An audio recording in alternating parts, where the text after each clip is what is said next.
Antes de começar a entrevista, a gente sempre bate um papo com os nossos entrevistados. Eu estava aqui conversando com o Dr. Daniel. Tudo bem, doutor? Tudo bem. Seja bem-vindo ao nosso programa. Muito obrigado. Fala para o pessoal de casa aquilo que você me falou nos bastidores. Hoje, a hipertensão é a principal causa de morte? Isso. Dos fatores de risco que levam à mortalidade, a principal causa é a hipertensão, no mundo inteiro.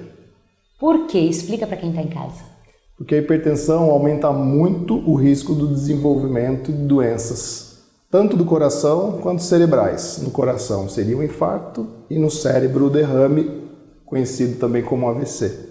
Quais são os números que a gente tem hoje para falar da hipertensão no país?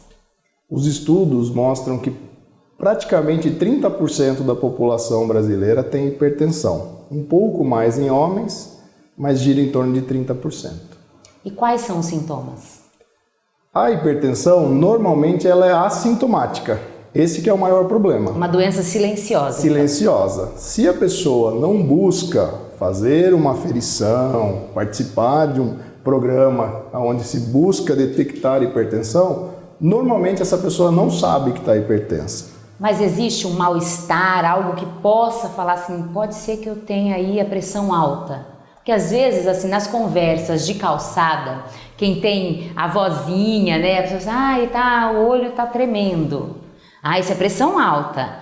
Eu tive um mal-estar. Será que não é pressão alta? Então existe alguma coisa que pode levar a pessoa a desconfiar e procurar um tratamento? Olha, normalmente é uma doença assintomática mesmo. A maior parte desses sintomas, a maior parte deles são mito. Dor de cabeça atrás, aqui na região cervical, normalmente não é hipertensão, normalmente são cefaleias tensionais, que até podem levar a pressão subir por tensão, pela própria dor, mas normalmente não apresentam um sintoma. Quando a pressão está muito alta, a pessoa pode sim sentir uma dor no peito, a pessoa pode sentir uma tontura, a própria dor de cabeça, mas aí é já quando a pressão está exageradamente elevada. E nesses casos, qual é o tratamento? Se for uma emergência hipertensiva, onde a pessoa está sentindo algum desses sintomas, a pressão precisa ser reduzida no momento, precisa ser realizada num pronto atendimento. Mas isso são casos raros. Normalmente, a pressão ela é controlada ambulatorialmente. Uma consulta com um clínico geral, com um cardiologista, ele vai fazer a aferição, vai detectar a hipertensão e vai escolher qual que é a melhor medicação para fazer o controle da pressão para aquele paciente. Entendi. O que leva hoje a esse aumento nos números de hipertensos no país? Principalmente o estilo de vida. O aumento de peso, a falta de atividade física, os alimentos ricos em sódio. As pessoas acham que só o sal aumenta a pressão. Não é só o sal que a pessoa coloca. Existem alimentos onde tem sódio embutido ali. Basicamente, os alimentos em conserva, todos eles têm ali Sem o sódio, dúvida. refrigerante, bebida alcoólica. A bebida alcoólica, em doses muito pequenas, ela não mexe com a pressão, mas são muito pequenas. Em doses acima de 30 gramas de álcool, ela já aumenta a pressão. Então a gente não recomenda o consumo de bebida alcoólica para pacientes hipertensos. O próprio AVC, acidente vascular cerebral, ele também é causado pela hipertensão, doutor? Sim, até mais do que o infarto. A relação entre hipertensão e AVC é maior do que a relação entre hipertensão e infarto. Aumenta mais o risco de você ter um AVC do que ter um infarto, ser hipertenso e não estar controlado. Voltando a falar aí da alimentação, existe uma dieta, algo que possa ser colocado aí no dia a dia? Além da alimentação saudável que todos nós devemos fazer, os hipertensos têm um cardápio mais restritivo ou algo que deva ser acrescentado? Existe uma dieta que é baseada em frutas, em legumes, principalmente aqueles ricos em potássio. O potássio, ao contrário do sódio, ele reduz a pressão. Essa dieta rica em alimentos que contém potássio, ela consegue reduzir a pressão. Óbvio que faz parte dessa rotina atividade física, o controle do estresse e uma boa noite de sono também contribui para a pressão arterial estar controlada. Você disse no início da entrevista que os homens eles têm uma incidência maior de casos de hipertensão? Por Sim. quê? Os homens na faixa até 50 anos, eles apresentam a maior prevalência. A partir dos 50 anos, se equivalem. Existem também algumas diferenças raciais. Óbvio que o Brasil é um país onde tem muita miscigenação, mas a gente sabe que a raça negra ela tem uma tendência maior a desenvolver hipertensão. O que acontece? O nosso vaso sanguíneo, com o passar dos anos, ele vai enrijecendo. E o vaso sanguíneo funciona muito parecido como uma mangueira dessas de jardim. Essa parede enrijecida, ela faz com que o sangue, passando ali por dentro, passe com uma pressão um pouco mais elevada. Com o tempo, a nossa mangueira de jardim vai ficando mais rígida mesmo, né? Sim. E isso acontece então com a válvula do coração, seria isso? A válvula do coração seria outra patologia. A válvula ela vai apresentando uma calcificação. Pelo fluxo de sangue ali, que o coração bate em torno de 70, 60 vezes por minuto, às vezes um pouco mais ou um pouco menos. Então aquele fluxo de sangue ali, toda hora, ele vai levando a uma calcificação da válvula. O nosso coração, ele apresenta um envelhecimento natural. Assim como a gente tem um pouco de dificuldade de enxergar para perto com a idade, o coração também apresenta alguma dessas alterações. Que exames devem ser feitos para que a gente constate aí a pressão alta? É muito fácil. É um aparelho de pressão. Como esse daqui que a gente tem? Esse é um aparelho aneroide, né? Que a gente leigamente fala o reloginho.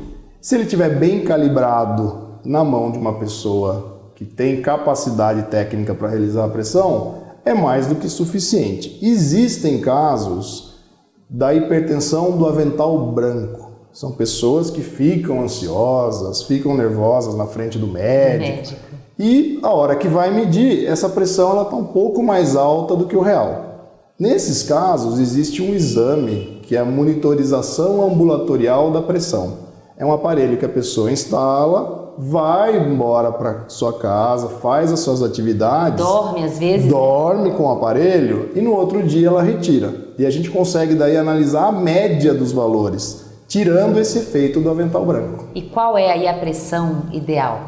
A pressão considerada ótima seria 120 por 80 milímetros de mercúrio, o popular 12 por 8. Seria ótima. Mas a pressão normal é até 140 por 90, o 14 por 9. De 14 por 9 para cima já é considerado hipertensão. Agora, em relação aos jovens, ninguém se preocupa muito com pressão alta durante a juventude, né? É comum a gente encontrar aí jovens hipertensos? Com certeza, muito comum. Tanto que a Sociedade Brasileira de Cardiologia orienta que se comece a medir pressão arterial em consultas ambulatoriais a partir dos 3 anos de idade. Nossa, então até em criança pode ser diagnosticado? Sem dúvida. Nossa, isso principalmente pelo estilo de vida. Crianças sedentárias, crianças que se alimentam mal, com alimentos ricos em sódio, como a gente já comentou, e o excesso de peso, que é uma coisa comum também hoje entre nossas crianças e adolescentes. Doutor, e a respeito desse calorão, é mito que esse excesso de calor aumenta a nossa pressão? Mito. Pelo contrário, o calor diminui a pressão. O calor, ele relaxa o vaso sanguíneo, ele faz um efeito contrário ao que normalmente os vasos sanguíneos estão contraídos e a nossa mangueira de pressão aumenta a pressão. O vaso relaxado faz com que a pressão diminua. Outra coisa que acontece no calor é a desidratação.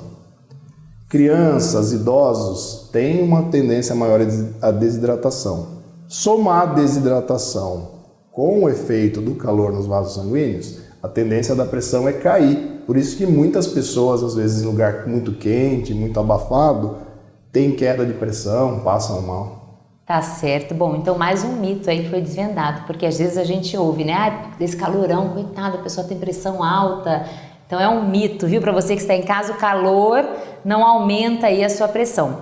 Doutor, muito obrigada pela sua entrevista aqui no Entre Nós. Tenho certeza que o pessoal de casa ficou mais esclarecido aí sobre os problemas e como tratar aí a pressão alta. Tá joia, eu que agradeço. Bom, e a gente estava falando de jovens que têm hipertensão. Nós vamos ouvir agora a história do Renato, que descobriu a hipertensão há pouco mais de 6 meses.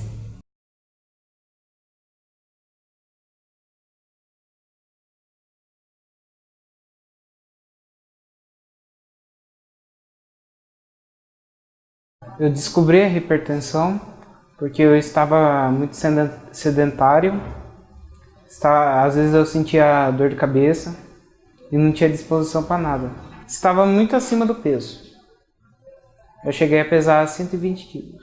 Em primeiro lugar, eu comecei a fazer mais exercício, indo para academia, e também mudei a alimentação, deixando ela mais equilibrada, comendo menos, mais salada, mais fruta.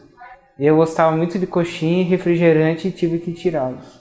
Hoje minha alimentação não tem muita fritura, sem gordura, sem sal e com mais salada. Agora eu tenho mais animação para fazer as coisas. Sim, agora eu tenho mais vontade de sair de casa, mais vontade de correr, mais vontade de praticar esporte. O que eu mais sinto falta na minha alimentação é pizza de calabresa. Sim, muito melhor. Porque agora eu estou mais saudável, não tenho mais risco de ter doenças de obesidade, que a obesidade pode trazer. Minha pressão estava alta, agora está baixa, mais controlada. Desde que eu mudei minha rotina, eu já emagreci 21 quilos.